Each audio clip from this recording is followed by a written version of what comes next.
আল্লাহর নবী বলেন ওই লোকটা ইমানের স্বাদ পেয়েছে, মজা পেয়েছে, যে লোকটা আল্লাহকে রব বলে খুশি আছে। আল্লাহকে যারা রব বলে খুশি আছে এরা মনে টিকে থাকতে পারে, তামাম দুনিয়া একদিকে গেলেও তার অন্তরে আর কোনো ভয় থাকে না।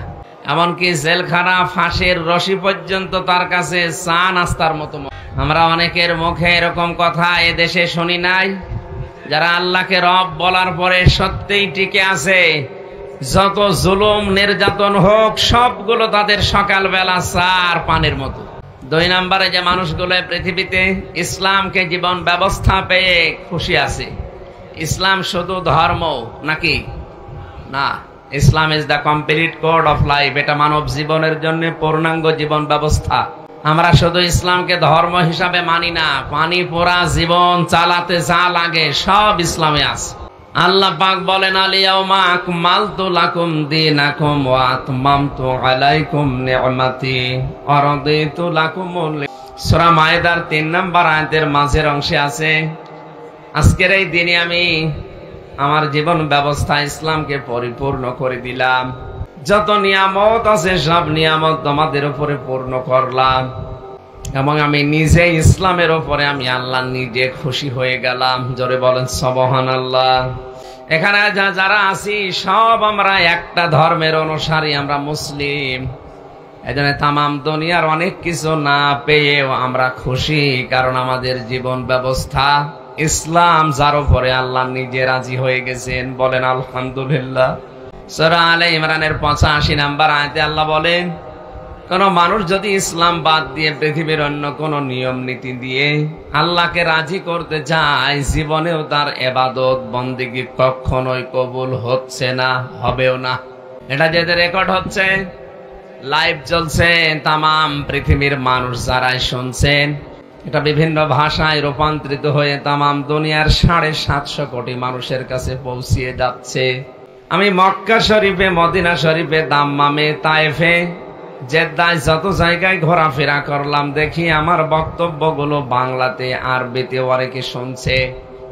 মাওলানা মিজানুর রহমান আজহারীর, মাওলানা তারেক মনোয়ারের, মাওলানা আব্দুল্লাহ আলামিন, মাওলানা সাদিকুর রহমান আজহারী সহ অসংখ্য আলেমের বক্তব্য বাংলায় তো চলছে, বিভিন্ন ভাষায় যে যে ভাষার লোকেরা ওই ভাষায় রূপান্তরিত করে শুনছে। এখন একটা অ্যাপস বেরিয়েছে, শুধু ওখানে টিপ দিলে ওই ভাষায় আমার কথা আপনি শুনতে পাবেন।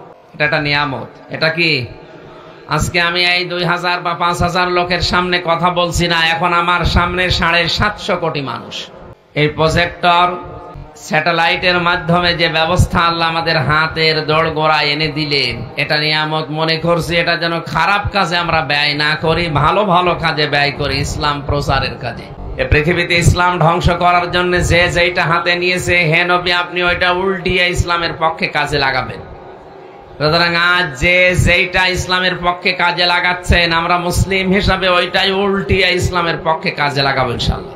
এরকম অনুষ্ঠান করে অনেকে গানের আয়োজন করে না, সিনেমা নিয়ে থিয়েটার, নাটক, নভেলের আয়োজন করে, উলঙ্গ নাচ দেখায়। সেখানে আপনাদের এলাকার অভিভাবক যিনি নাসির মেম্বার ভাই, কোরআনে কারিমের এই জান্নাতের বাগান আপনাদেরকে নিয়ে সাজিয়ে এ কাজটা খারাপ করেছে। রমজান মাসে অন্য মাসের চাইতে 70 গুণ সওয়াব বেশি হয়। সুতরাং আজকের এই মাহফিলটা 70টা মাহফিলের চাইতেও আল্লাহর কাছে উত্তম। যে আল্লাহ ইনাকে এই ভালো কাজ করার মন মানসিকতা, ধৈর্য এবং উদ্যোগ নেওয়ার তৌফিক দিলেন, এই ওসিলায় আল্লাহ তার বাবাকে যেন কবরে জান্নাত দিয়ে দেন। এলাকায় যত কবরবাসী আছে সবার কবরের আযাব আজকের এই আলোচনার মাধ্যমে আল্লাহ যেন মাফ করে দেন। কক্সবাজারবাসী, এই জন্য সারা পৃথিবীর মানুষ আমার সামনে নিয়ে বলছে, আমি এরকম মন নিয়েই কথা বলছি। ইসলাম বাদ দিয়ে যে যেভাবে চেষ্টা করছেন আল্লাহকে রাজি করার, কখনো আল্লাহ রাজি হবেন না। এমনকি আপনার জীবনের কোনো ইবাদত বন্দেগী কবুল হচ্ছে না, হবেও না। আয়াতের শেষের কথা বড় মারাত্মক, হুয়া বিল আখিরাতি মিনাল খাসিরিন। ওই লোকটা সবচাইতে বড় ক্ষতিগ্রস্ত হবে আখিরাতে। জোরে বলেন নাউজুবিল্লাহ। কোন মানুষের আখিরাত যদি নষ্ট হয়ে যায়, ওর দুনিয়া ঠিক থাকবে। এজন্য ইসলামকে আমরা যারা জীবন ব্যবস্থা হিসাবে পেয়ে খুশি আছি, সত্যি আমরা ইমানের স্বাদ পেয়েছি।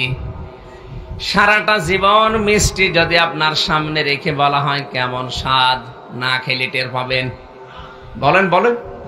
আল্লাহকে রব পেয়ে যারা সত্যিই খুশি আছে, ইসলামকে জীবন ব্যবস্থা পেয়ে যারা সত্যিই খুশি আছে, মুহাম্মদুর রাসূলুল্লাহকে যারা নবী পেয়ে রসুল পেয়ে খুশি হয়ে গেছে।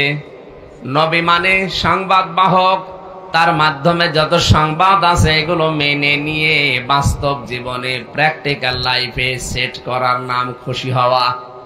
আর রাসূল মানে, রাসূল শব্দের শাব্দিক অর্থ হচ্ছে এই পৃথিবীতে আল্লাহর যে বাণীগুলো আল্লাহ রাব্বুল আলামিন তার উপরে যে রিসালাতের যে দায়িত্ব দিয়েছেন, কোন দিকে না তাকিয়ে আল্লাহর দিকে তাকিয়ে যারা পালন করে, এজন্য 511 জন মাত্র রসুল ছিলেন এই দুনিয়ায়, আর বাকি সব লক্ষ লক্ষ নবী পাঠিয়েছিলেন আল্লাহ। এই 511 জনের ভেতরে আমাদের নবী মুহাম্মদুর রাসূলুল্লাহ সর্বশ্রেষ্ঠ নবী এবং রসুল। তাকে পেয়ে আমরা খুশি। এই তিনটা বিষয় যারা পাবে, হযরতে আব্বাস নবীজির কথা নকল করে বলেন, সে লোকটা ঈমানের স্বাদ পেয়েছে। মিষ্টি খেলে যেমন স্বাদ বোঝা যায়, ঈমান যদি আপনার থাকে আর তিনটা বিষয় যদি দুনিয়ায় মানতে পারেন, মাস্ট বি আপনি ঈমানের স্বাদ পাবেন। ওই